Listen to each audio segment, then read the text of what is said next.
Salut tout le monde. Du coup, nous y voici, la partie 2 de ce story time de fou malade.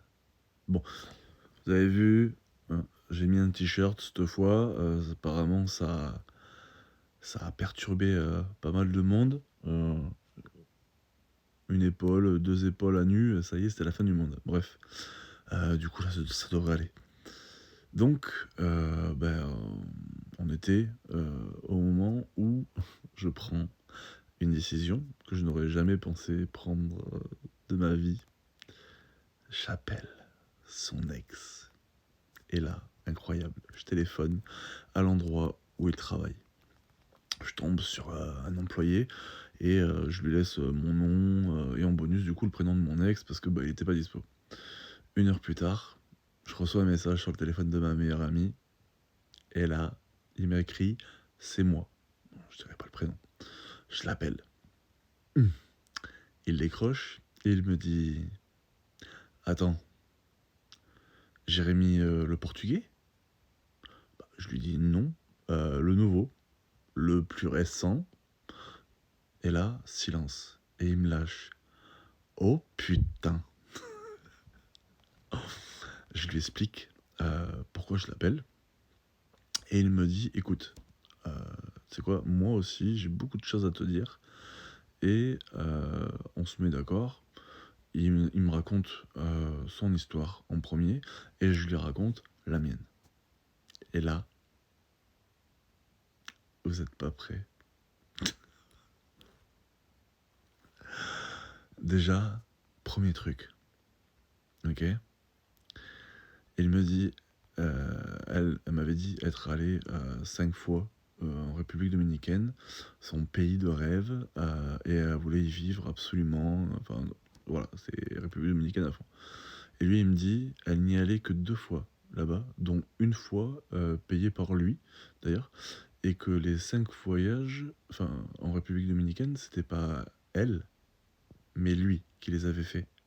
C'était lui qui est parti 5 fois là-bas en République dominicaine, et pas elle. Elle y est allée que 2 fois. Deuxième truc, elle me disait avoir un appartement vers Paris avec une amie dedans en location.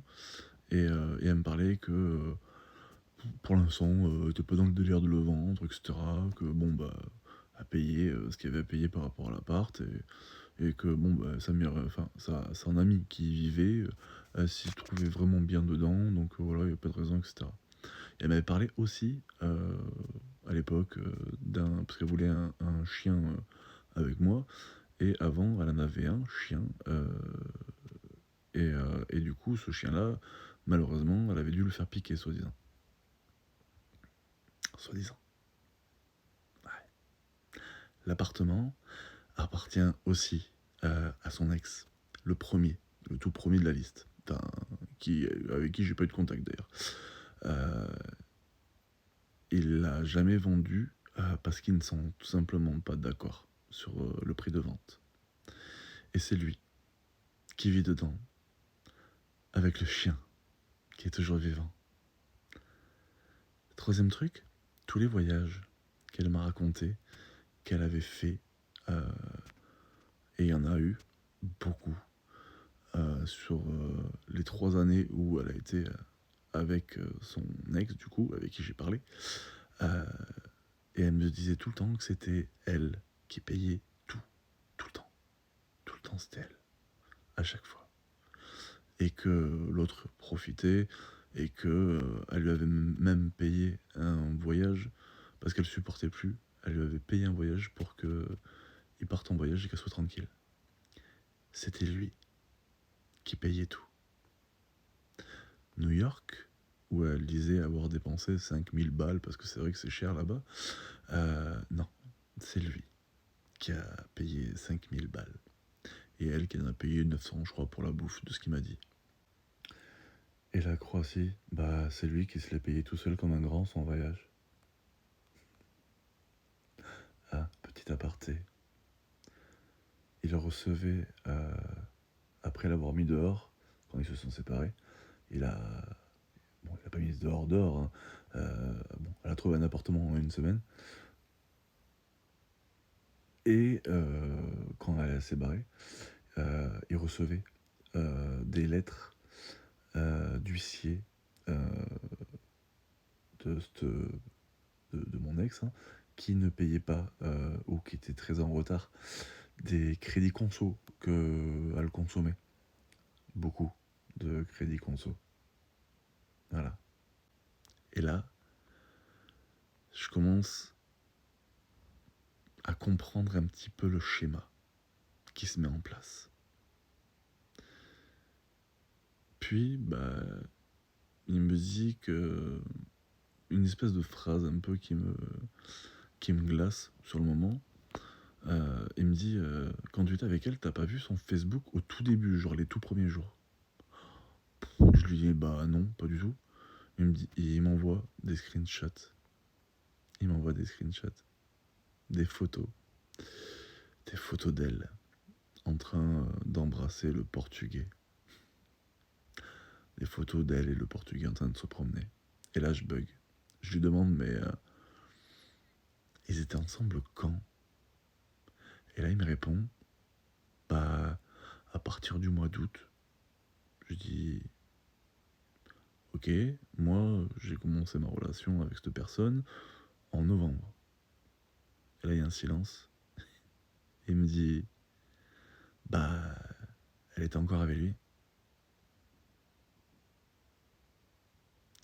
Et là, tout ça semble, hein. Le fameux harceleur qu'il y avait au début, les appels, la nuit, les messages désespérés, c'était pas un psychopathe.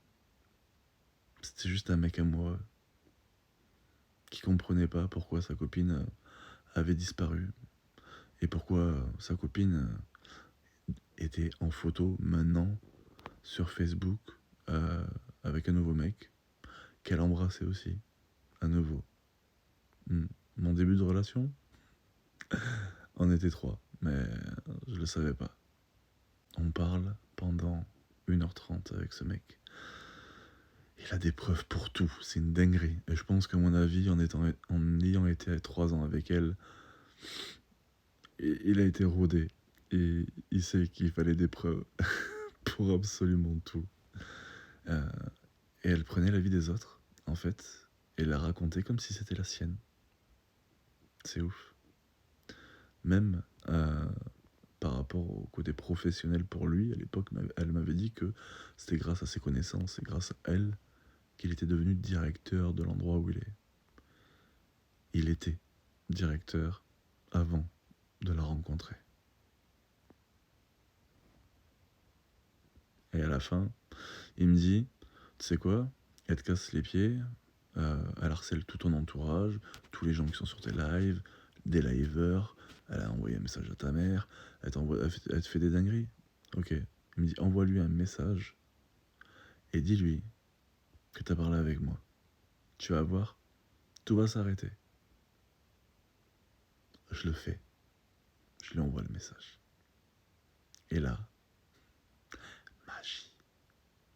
Son compte, qui était en public, avec sa fameuse vidéo qui était faite exprès pour me dénigrer, me faire passer pour ce que je n'étais pas, ben, le compte passe en compte privé. Elle supprime toutes les personnes à qui elle a envoyé des messages. Toutes les personnes qui étaient sur mes lives, etc. Disparition totale, changement de photo de profil, silence radio. Le lendemain, 22h08, je crois, un truc dans le genre, je reçois un mail à 22h. Un mail d'avocat. Pas très bien rédigé, pas oufissime, avec des traits où franchement quand tu lis, tu dis « Eh ma grande », à d'autres. Je vérifie, bien sûr, l'avocat existe, mais ce n'est pas son mail, pas du tout. Et aucun cachet du cabinet, etc. Usurpation d'identité d'un avocat.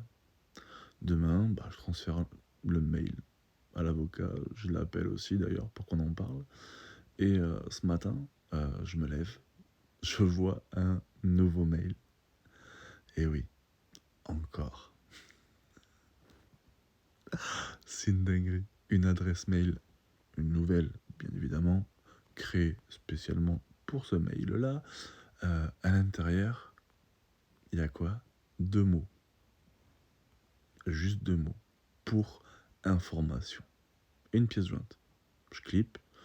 Un récapitulatif d'une plainte en ligne. Faite dans la mauvaise catégorie d'ailleurs. Bon, hein, ça, voilà. Et où je vois clairement la description qu'elle a mise, où elle dit qu'elle se fait harceler, enfin que je la harcèle, qu'elle se fait harceler par mes abonnés, qu'elle se prend des vagues de haine par rapport au fait que j'ai fait ma vidéo, que j'en ai eu parlé des relations toxiques sur mes lives.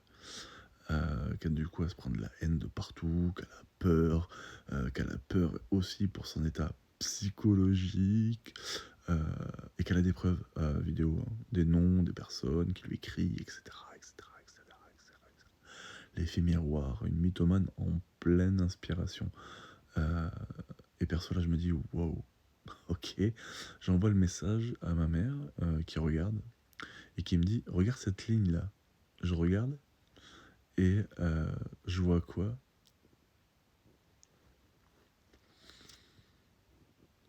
Attention,